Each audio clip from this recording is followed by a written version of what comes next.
चल Chandravanshi Manish presented by Bhojpuri Dhamaka।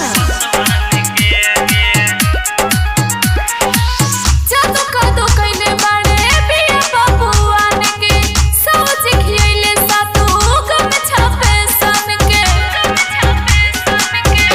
ए बाबू बुझला जादू कादो कइले बाड़े पिया बबुआन के सोच खियले सातू गम छापे सन के केहू रख ले बापनिया के बांध के चल चंद्रवंशी जी के बात मान के धान रोपाई दाना पसवान के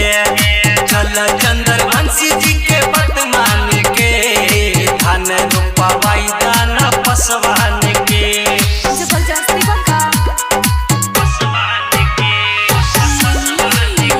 recording by Lakka music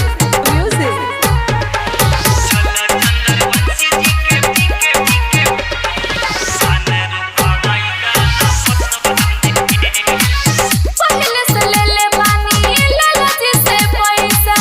बाबू साहेब के चुकावे के बा पैसा ढेर भाव मत खा बुझलू कोई रीति का कोई ले बकामी पंडित जी से करेलू काहे दुश्मनी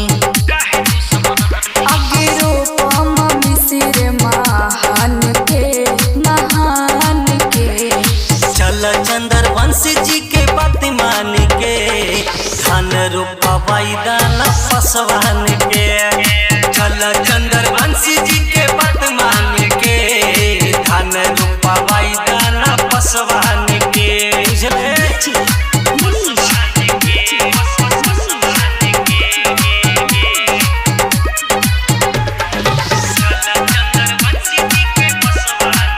सिंह जी भी देले बाड़े पहले बयाना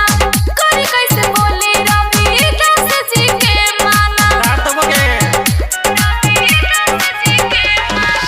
चंदन चलिंदर कहे बादल न मानी राजू रसीला जी के खेत सूखे पानी बात मानेली छाया भगवान के चल चंद्रवंशी जी के बात मान के धान रोपाई दाना पसवान के